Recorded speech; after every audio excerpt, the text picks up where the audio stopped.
어휘가 적다는 건 세상을 보는 눈이 적다는 뜻인 거예요. 그것이 최악입니다. 이거 최악입니다.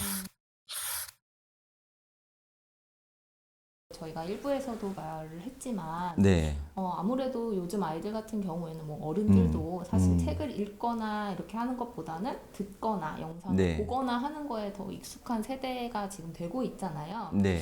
지금 현장에서 아이들을 이렇게 가르치고 계시는데 네. 정말 아이들의 독해력과 어휘력이 좀 네. 부족하다라는 느낌을 받으실 때가 있나요? 독해력은 조금 이제 차이가 있는데 어휘력에선 차이가 많이 나죠. 근데 이거를 우리 학생들의 지적 능력이나 어떤 수준으로 이해해서는 안 될 것 같고요.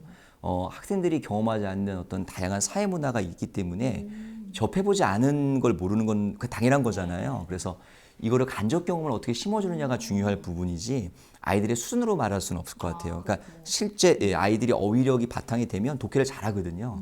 그 EBS 다큐를 제가 봤더니 중3 학생들 대상으로 어휘력을 이제 조사를 해봤어요. 교과에 나온 어휘, 국어, 영어, 수학, 과학에 나온 단어들을 한 2,400개 정도 단어를 가지고 이제 테스트를 해봤더니 중학교 아이들의 한 10% 미만만 학습적 이해 문제가 없더라고요. 일단 어휘만 알아도 이제 국어 학습이라든지 또는 이제 수능 학습 포함해서 또는 사고력 형성에서 가장 핵심되는 건 어휘 하나거든요. 그래서 어휘에 모든 목숨을 걸어줘야 됩니다. 어휘가 적다는 건 세상을 보는 눈이 적다는 뜻인 거예요.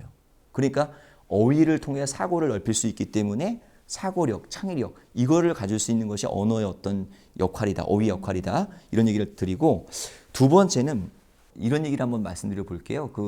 왜 어휘가 중요할까요? 라는 얘기를 할 때 사고의 창도 있지만 이 어휘를 통해서 개념 체계를 완성해 가거든요. 예를 들어서 제가 이제 우리 언어에서 배우는 또는 이제 어휘에 관련된 것 중에서 정의라는 방식이 있어요. 정의.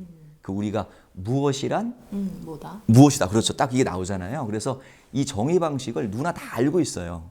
근데 직접 정의를 해봐라고 못 하거든요.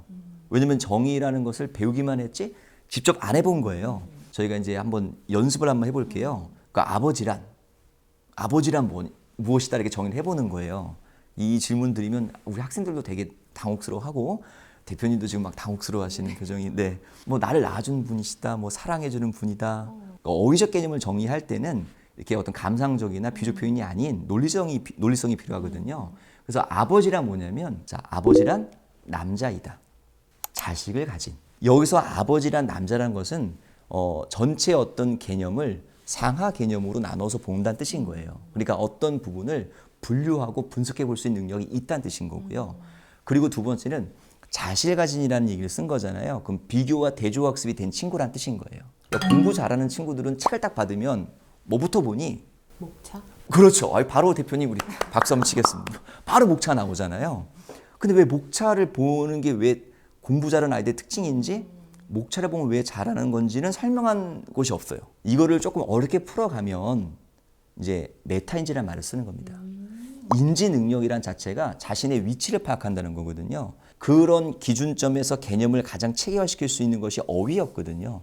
어휘 단어 하나를 안다는 것은 자신의 위치에 대한 개념에 대한 체계성 잡아갈 수 있는 것이기 때문에 고학년 되면서 이거를 이제 건드려줘야 돼요. 너희들이 왜 어휘를 공부했는지, 목차가 왜 중요했는지를 설명해 준다면 이제 아이들은 그때서 이제 알게 되거든요. 우리 친구들의 강요가 아닌 그래서 조금은 아이들이 할 수 있는 동기를 잘 심을 수 있게끔 해서 어휘력이 독서의 기반이다라는 말씀을 드리고 문해력과 독해력은 좀 차이가 있거든요. 그러니까 이것이 뭐 이론마다 다를 수는 있겠지만 문해력은 보통 어휘를 기반으로 해서 문장과 문장의 어떤 이제 이해를 할 수 있는 과정까지를 본다면 독해는 거기서 조금 더 나아가서 이제 글과 글, 문단과 문단을 통해서 글 전체의 맥락을 잡아가는 것을 독해력으로 규정을 해볼게요. 문해력이 돼야 독해력이 되겠죠. 제가 이거 충격적인 진실을 또 하나 말씀드리는데 영어 단어를 다 알아야 영어를 해석하는 건 아니잖아요.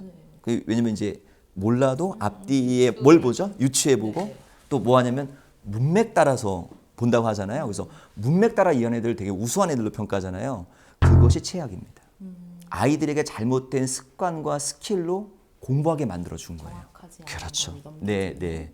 어쨌든 어느 정도 어느 시간이 지나면 문해력에서는 당연히 문맥적 의미가 필요하거든요. 우리 친구들이 뭐 독해나 문해를 위해서 모든 단어 알아야 되는 건 아니에요. 그런데 이제 어릴 때부터 습관을 들이면 안 된다. 그래서 제가 기준을 보는 게 중학교 한 2학년, 3학년까지는 정독 중심으로 말씀을 항상 드리거든요.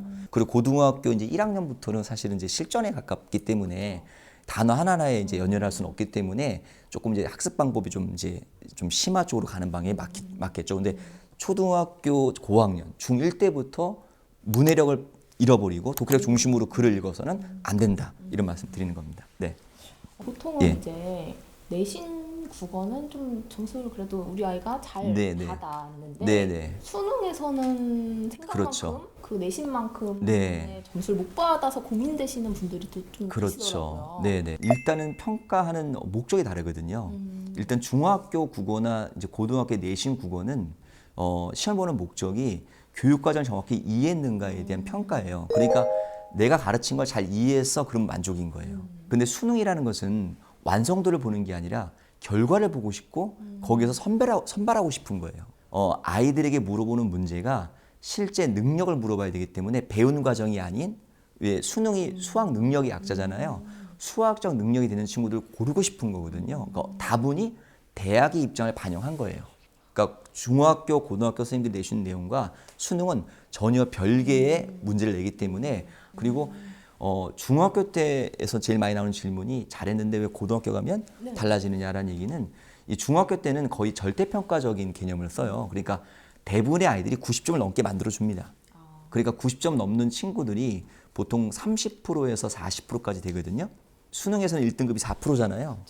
중학교 90점은 1등급에서 4등급까지 가능하기 때문에 본격적으로 입시 국어를 하기 전에는 저학년 때는 사실 이제 뭐 네. 논술이나 그렇죠. 토론 학원들을 이제 보내게 되잖아요. 네. 수능 국어에 도움이 될까요? 이제 수능 국어를 떠나서 학생들의 어떤 이제 그 밑거름 만드는 과정이잖아요. 저희가 지식이 뛰어난 아이를 원할까요? 아니면 창의력이나 사고력이 좀 발전적인 아이를 원할까요?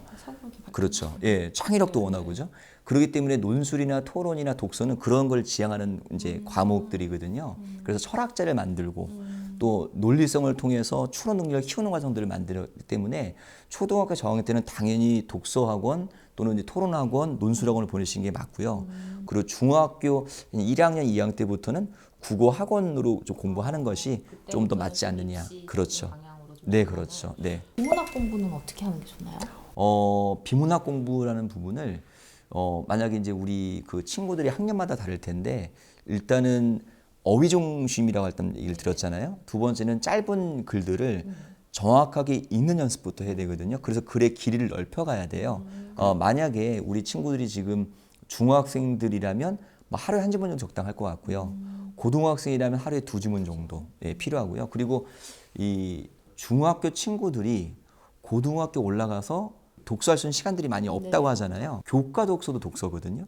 그러니까 꼭 책을 사서 읽는 게 아니라 그렇죠. 교과서를 뭐 과학, 뭐 사회, 역사 이런 부분들을 정확하게 읽어주면 도움이 됩니다.